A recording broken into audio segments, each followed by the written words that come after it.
Ruth stood in her small apartment kitchen, phone pressed to her ear, listening to her mother's familiar complaints. "Your younger sister Grace is getting married next month," Mama's voice crackled through the speaker. "And you? Still single at 32. What will people say?" Ruth rolled her eyes, stirring soup for her 7-year-old son Daniel. She had heard this speech 1,000 times. "Mama, I'm focused on raising Daniel and building my catering business. Marriage isn't everything." Nonsense. A woman without a husband is like a house without a roof. Bring a man to Grace's wedding, or don't come at all. The line went dead. Ruth sat down heavily, fighting back tears. Her family had never understood her choice to remain single after Daniel's father abandoned them. Now they were using Grace's wedding to humiliate her. That's when she saw the advertisement on her phone: "Need an actor for special events. Call Victor, professional, reliable, affordable." A desperate idea formed in her mind. 2 hours later, she sat across from Victor at a small restaurant. He was 28, handsome, and surprisingly articulate for someone advertising acting services online. "So you want me to pretend to be your husband?" Victor asked, stirring his coffee. "Just for 3 weeks. Family events, nothing complicated." Victor leaned back, studying her face. "I'll do it. But I have 3 conditions." Ruth's heart raced. "What conditions?" "First, you must treat me with full respect, like a real husband. Second, we tell no lies in front of your son. Children deserve truth. Third, I choose what I wear to the wedding." Ruth hesitated. The conditions seemed reasonable, even admirable. "Deal," she said, extending her hand. As they shook hands, sealing their strange agreement, Ruth felt both relief and terror. This plan had to work. But as they stood to leave, Daniel burst through the restaurant door, having followed his mother. "Mummy!" he screamed, pointing at Victor. "Who is this man?" Ruth's heart stopped as Daniel stood in the restaurant doorway, his school uniform wrinkled from running. Other customers turned to stare at the dramatic scene. "Daniel! What are you doing here?" Ruth rushed to her son, kneeling to his eye level. "I followed you because you were acting strange," Daniel said suspiciously, his intelligent eyes fixed on Victor. "Who is he?" Victor approached slowly, crouching down to Daniel's height with a gentle smile. "Hello, young man. I'm Victor, a friend of your mother's." Daniel crossed his arms. "What kind of friend?" Ruth's mind raced. Victor had clearly stated his second condition: no lies in front of children. But how could she explain hiring a fake husband to a 7-year-old? "Daniel," Victor said carefully, "your mother and I are getting to know each other. Adults sometimes need time to figure out relationships." It wasn't exactly a lie, but it wasn't the full truth either. Daniel studied Victor's face with the intensity of a detective. "Are you going to be my new daddy?" The question hung in the air like smoke.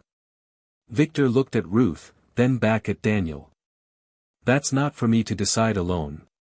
What do you think about that idea?" "I don't know you," Daniel replied honestly. "My real daddy left when I was 3. I don't want another fake daddy." The word "fake" hit Ruth like a physical blow. Her son's pain was still fresh, even after 4 years. "I understand," Victor said gently. "Trust has to be earned. I'm not trying to replace anyone. I just want to be your mother's friend, and maybe yours too, if you'll let me." Daniel considered this, then looked at his mother. "Mummy, are you sure about this man?" Before Ruth could answer, her phone buzzed with a text from Grace: "Can't wait to meet your mysterious husband at the wedding rehearsal tomorrow." Ruth's stomach dropped. Tomorrow? The rehearsal was tomorrow. "Victor," she whispered urgently, "we need to talk. Now." The next morning, Victor arrived at Ruth's apartment wearing a neat shirt and carrying a small bag. Daniel watched from the kitchen table, eating cereal with the focus of a spy gathering intelligence. "Good morning, Daniel," Victor said cheerfully. Daniel didn't respond, continuing to eat while staring. Ruth felt the tension immediately. "Daniel, be polite." "Mummy, what's his favorite color?" Daniel asked suddenly. Victor blinked, confused. "My favorite color?" "Yes. If you're Mummy's special friend, you should know her favorite things." "What's her favorite food?" "When is her birthday?" "What toothpaste do we use?" Ruth's face went pale. She hadn't prepared Victor for Daniel's sharp questioning. Victor stammered, we're still learning about each other." Daniel's eyes narrowed. "My teacher says people who really love each other know small things about each other." "Your teacher is very wise," Victor replied, sitting down at the table. "You're right. I don't know your mother's favorite toothpaste yet. But I'd like to learn. Would you teach me?" This unexpected response caught Daniel off guard. "She likes mint toothpaste, not fruit flavors," Daniel said slowly. "Her birthday is July 15th. She hates onions but pretends to like them when Grandma cooks." Victor nodded seriously, as if taking mental notes. "Thank you for teaching me. What else should I know?" Despite himself, Daniel seemed pleased by the attention. "She cries sometimes at night when she thinks I'm sleeping. She works very hard." Ruth's eyes filled with tears. Her son saw more than she realized. "She sounds like an amazing mother," Victor said softly. "You're lucky to have her." For a moment, the room felt peaceful. Then they arrived at the wedding rehearsal, and Daniel whispered loudly to Grandma, "That man doesn't know anything about Mummy. I think he's not real." Grandma's eyes blazed with fury as she stormed into the church vestibule, her walking stick tapping aggressively on the marble floor. "Ruth," she called out, her voice echoing in the sacred space. "Come here immediately." Wedding guests turned to watch the drama unfold. Grace, the bride-to-be, looked mortified in her practice dress. "What did my grandson tell me?" Grandma demanded, pointing her stick at Victor. "He says this man doesn't know basic things about you." Ruth's heart pounded, but Victor stepped forward with surprising confidence. "Mama," he said, using the respectful term for elders, "I apologize for the confusion. Daniel is a smart boy, and he's right, I don't know Ruth's toothpaste preference yet." Grandma's eyebrows rose. "Yet?" "Yes, Ma. We've been taking our relationship slowly, focusing on deep conversations rather than small details. I know Ruth's dreams, her fears, her incredible strength as a single mother. I know she sacrifices her own happiness for her son's future. I know she cries at night from exhaustion but wakes up smiling because she loves her family." The church fell silent. Even Daniel looked impressed. Victor continued, "Small things like toothpaste and favorite colors, those come with time. But big things, like respect and commitment, those I learned immediately." Grandma studied Victor's face, then slowly nodded. "Young man, you speak well. But actions prove more than words." "Yes, Ma. I understand." Later that evening, after the family accepted Victor, Daniel crept to his mother's bedroom door and pressed his ear against it. Inside, he heard Victor talking to himself, "This acting job is harder than I thought. That boy sees everything. How long can I keep this up?" Daniel's eyes went wide. He quietly pulled out his mother's old phone and pressed record. His suspicions were about to be confirmed. Daniel had learned to use phones by watching his mother run her catering business. At 7 years old, he was smarter with technology than most adults realized. After recording Victor's private confession, Daniel meant to show only his mother.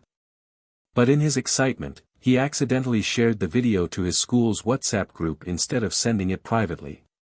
The video spread fast. "Did you see Daniel's mother hired a fake husband?" parents whispered at school pickup.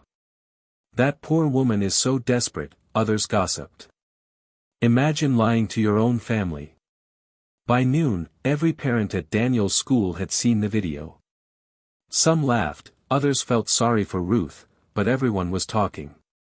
Ruth discovered the disaster when her friend Lucy called, breathless with worry. "Ruth, you need to see what's happening on social media. Daniel's video is everywhere."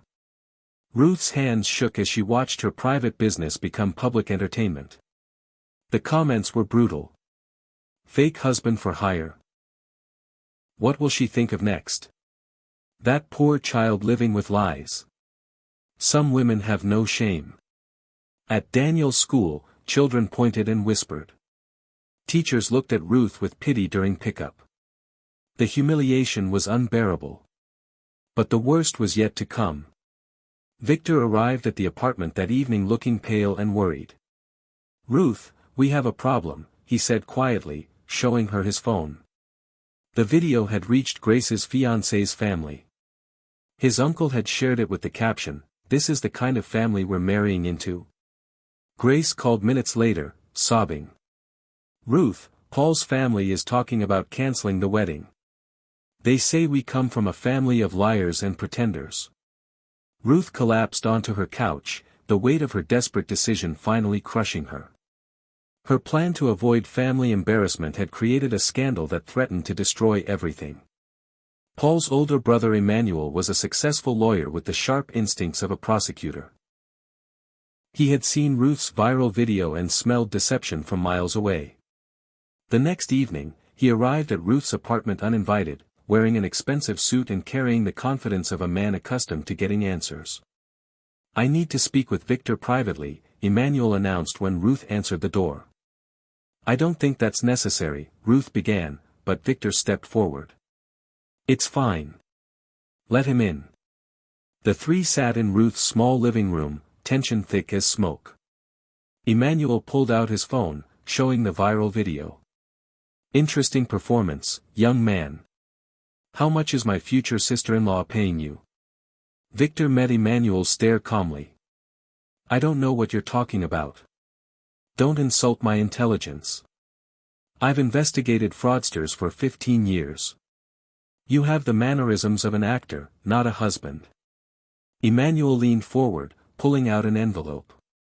"Here's 50,000 naira. Confess the truth, walk away, and nobody gets hurt." Ruth held her breath, waiting for Victor to take the money and disappear. Instead, Victor stood up slowly, his eyes blazing with unexpected intensity. "Mr. Emmanuel, you clearly don't understand the situation. Then explain it." Victor moved closer, his voice dropping to a dangerous whisper. "You think you can buy me like a common criminal? You think your money gives you the right to destroy a woman's dignity and a child's happiness?" Emmanuel's confidence wavered slightly. "Let me be very clear," Victor continued. "You will regret underestimating me. By the time I'm finished, you'll be begging me to stay in this family." The threat hung in the air like electricity before a storm. Emmanuel had come to buy off a fake husband. Instead, he found himself facing a man who seemed genuinely dangerous when provoked. In the days following Emmanuel's confrontation, something unexpected began happening between Ruth and Victor. What started as pure acting slowly transformed into genuine connection. Victor helped Daniel with homework, showing infinite patience with the boy's difficult mathematics. He taught Daniel how to cook simple meals, turning their kitchen into a classroom filled with laughter. "Victor, can you make pancakes shaped like animals?" Daniel asked one Sunday morning. "Let's try," Victor replied, creating wobbly elephants and crooked lions from pancake batter. Ruth watched from the doorway, her heart warming at the sight of her son's genuine laughter. For the first time in years, their apartment felt like a real home. That evening, after Daniel fell asleep, Ruth and Victor sat on her small balcony sharing stories about their childhoods. "Why did you become an actor?" Ruth asked softly. "My father left when I was Daniel's age," Victor replied. "Acting helped me become all the man I wished he could have been." Ruth felt tears building. This man understood abandonment the way she did. Thank you, she whispered. For being kind to Daniel. For treating this job like it matters. Victor looked at her in the moonlight, and something shifted in his eyes. Ruth, what if this wasn't pretend anymore? What if? His phone rang, interrupting the moment. Victor answered reluctantly. Hello. A woman's voice, loud enough for Ruth to hear. Victor, I saw your little performance on social media. Very impressive. But if you don't end this fake marriage immediately and pay me what you owe, I'll tell everyone about Lagos. Victor's face went white. Who was that? Ruth asked, fear creeping into her voice. Nobody important, Victor lied, but his hands were shaking. The woman's laughter echoed through the phone before the line went dead. Ruth's heart sank. Just when she was beginning to trust, beginning to hope, the past came calling. Whatever Victor was hiding, it was about to destroy everything they'd built. Unable to sleep after the mysterious phone call, Ruth confronted Victor the next morning while Daniel was at school. Who called you last night? She demanded. Victor sat at her kitchen table, looking defeated. Someone from my past. Someone I hoped never to see again. What kind of past, Victor? You're supposed to be helping me, not bringing more problems. Victor took a deep breath. 3 years ago, I took a job similar to this one. A woman hired me to pretend to be her husband for her father's funeral. She wanted to look respectable. Ruth's stomach twisted. And I got too involved. Started believing my own performance. When the job ended, she refused to pay me. Said I had done it for love, not money. So you sued her. Worse.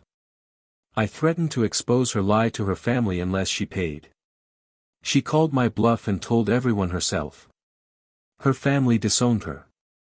She lost her job. Her life fell apart. Ruth stepped back, horrified. You destroyed her life over money? I was young, stupid, desperate. I've regretted it every day since. What's her name?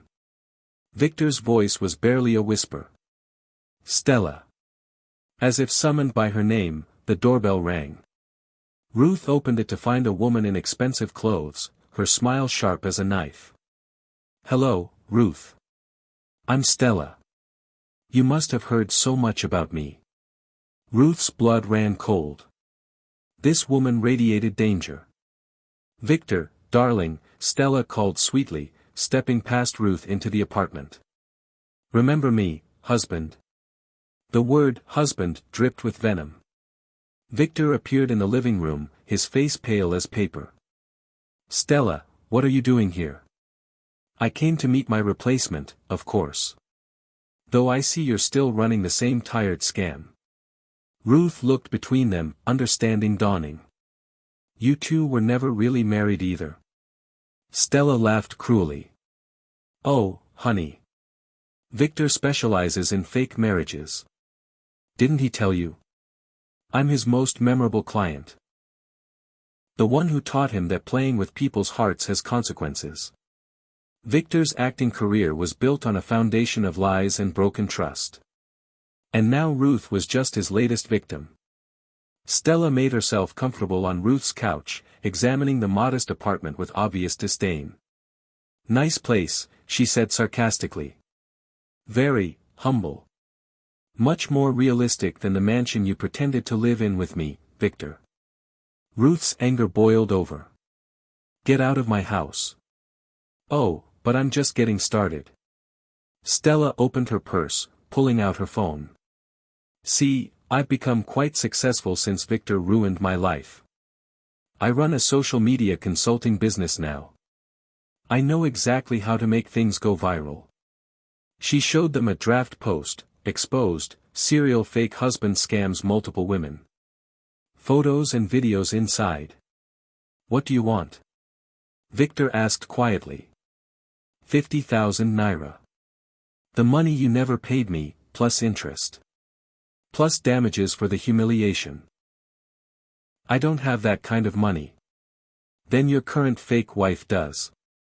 Her catering business looks profitable. Ruth stepped forward. I will not pay you anything. Then I post this tonight. Your sister's wedding will be the most entertaining event of the year. The bride whose sister hired a professional con man. The threat hit Ruth like a physical blow. Grace's wedding was in 3 days. Stella, Victor pleaded, leave Ruth out of this. This is between us. No, darling. You made it about her when you dragged her into your web of lies.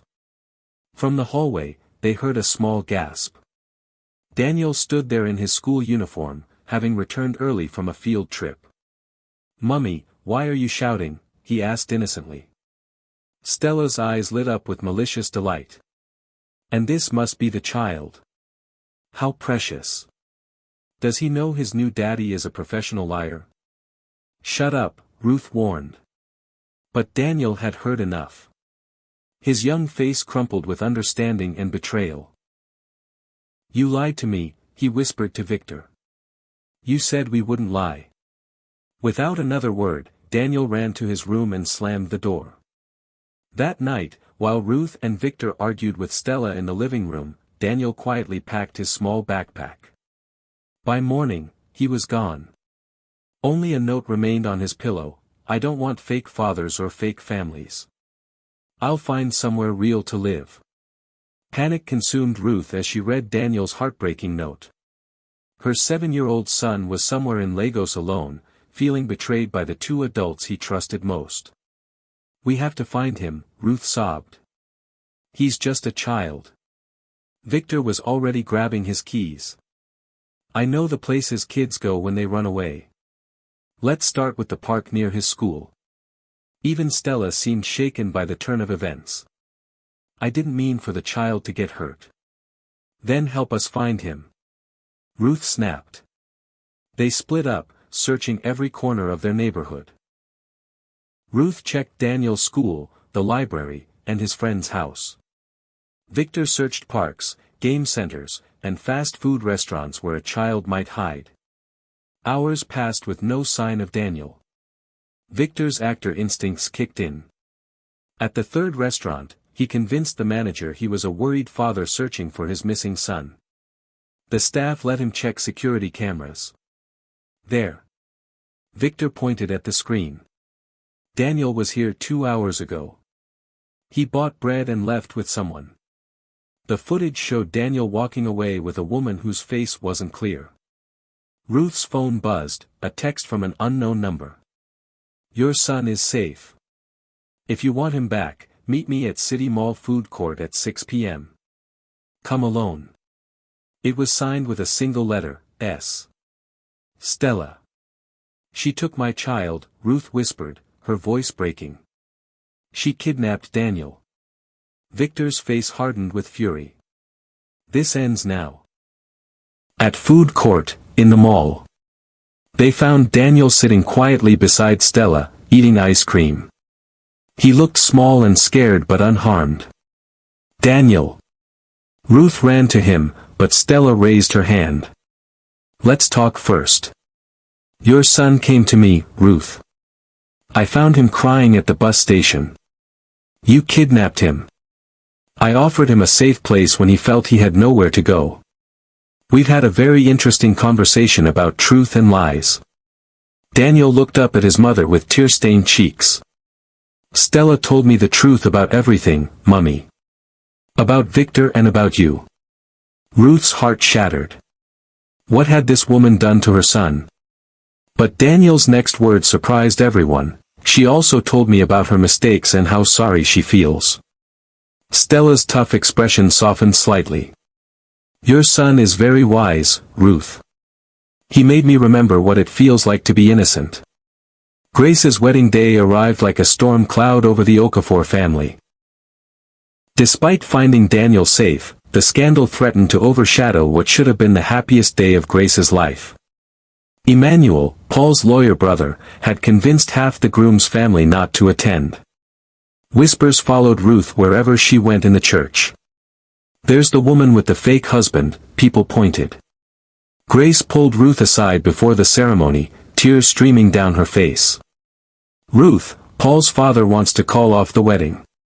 They say our family can't be trusted." Ruth's heart broke for her sister. "Grace, I'm so sorry. I never meant." "I know. But the damage is done."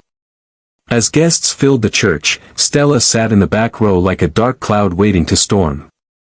She had promised to expose everything during the ceremony unless Victor paid her money he didn't have. Victor stood beside Ruth, Daniel between them, all three knowing their fake family was about to be destroyed publicly. The pastor began, "Dearly beloved, we are gathered here today." Stella stood up, her phone ready to broadcast the truth to social media. But Victor surprised everyone by walking to the front of the church. "Excuse me, Pastor. Before this ceremony continues, I have something to confess." The church fell silent. Grace gasped. Ruth's face went white. "My name is Victor, and I was hired to pretend to be Ruth's husband." Shocked murmurs rippled through the congregation. "I lied to you all. Ruth hired me because she felt pressured to appear married. We deceived you, and I'm sorry." Paul's family looked vindicated. The groom's father started to stand, ready to stop the wedding. But, Victor continued, his voice growing stronger, something real grew from something fake. "I may have been hired to love Ruth, but now I want to marry her for real." The church erupted in gasps. Victor turned to Ruth, his eyes blazing with genuine emotion. "Ruth, I started this as a job, but you and Daniel became my family. Will you let me earn the right to be your real husband?" Ruth stood frozen, torn between anger at his deception and shock at his public declaration. The entire church held its breath as Ruth stared at Victor. Tears streamed down her face, her heart torn between betrayal and unexpected hope. "You lied to me," she whispered, her voice carrying through the silent sanctuary. "Yes," Victor replied simply. "But my feelings now are completely real." Daniel tugged on his mother's dress. "Mummy, I believe him now." Ruth knelt to her son's level. "Why, baby?" "Because real daddies fight for their families. He's fighting for us." Grandma stood up slowly, her walking stick tapping against the pew. The entire congregation turned to hear the family matriarch's verdict. "Young man," she called to Victor, "you started with lies." "Yes, Ma. You brought scandal to this family." "Yes, Ma. But you also brought joy to my great-grandson and hope to my granddaughter." Victor nodded, waiting for her judgment. "If you hurt Ruth again," Grandma's voice carried the weight of generations, "you'll answer to me. But if you love her truly, then prove it every day for the rest of your life." The church began to murmur in approval. Paul's father, the reluctant groom's patriarch, stood up. "This family has courage to tell the truth, even when it hurts. That's the kind of honesty I want my son to marry into." Grace sobbed with relief as the wedding was saved. Stella, watching from the back, quietly slipped out without causing more drama. Before leaving, she texted Victor, "You win this time. But you owe me nothing anymore." 6 months later, Ruth and Victor had a small, simple wedding.